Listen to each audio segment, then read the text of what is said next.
premier semestre de l'année 2019 se termine sur une note très positive sur les marchés actions. Après la correction que nous avons connue au mois de mai, en partie due à la remontée des tensions commerciales entre la Chine et les États-Unis, le mois de juin a été marqué par un fort rebond sur les marchés actions, comme nous allons le voir sur le graphique suivant.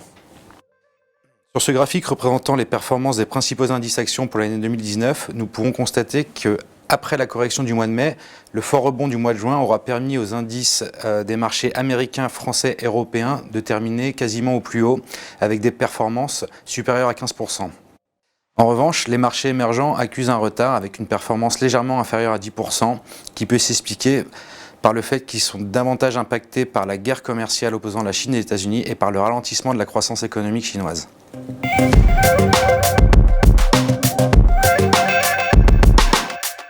Plusieurs éléments peuvent expliquer ce rebond.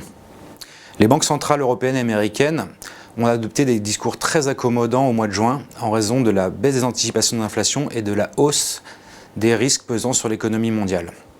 Ce qui laisse présager plusieurs baisses de taux d'ici la fin de l'année, ce qui a été accueilli très favorablement par les marchés.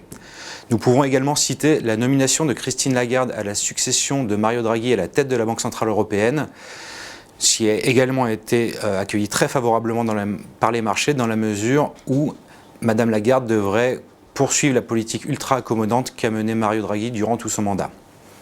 Enfin, nous pouvons citer la trêve dans la guerre commerciale, puisque lors de la réunion du G20 à la fin du mois de juin, les États-Unis et la Chine se sont entendus pour améliorer leurs relations.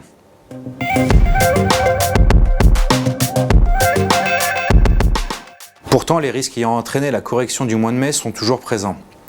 Les chiffres macroéconomiques traduisent toujours d'un ralentissement de l'économie chinoise, américaine et européenne, notamment le secteur manufacturier qui subit de plein fouet les effets de la guerre commerciale.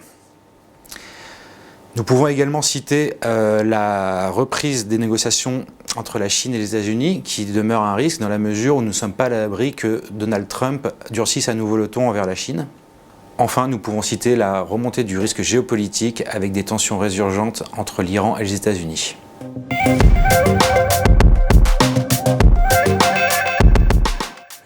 Pour les mois à venir, nous surveillerons les décisions des banques centrales et les résultats des entreprises pour le second trimestre 2019. Le marché s'attend en effet à plusieurs baisses de taux de la part des banques centrales. Ceci pourrait constituer un élément de soutien pour les marchés. Concernant les résultats d'entreprise, les résultats pourraient s'avérer supérieurs aux attentes dans la mesure où les analystes anticipent des croissances de bénéfices assez faibles pour le second trimestre.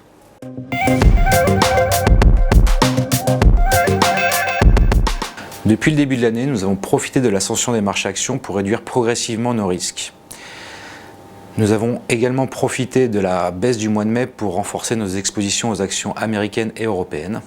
Enfin, après le fort rebond du mois de juin, nous devrions être incités à réduire de nouveau nos expositions au risque dans la mesure où la reprise des négociations entre la Chine et les États-Unis nous paraît fragile.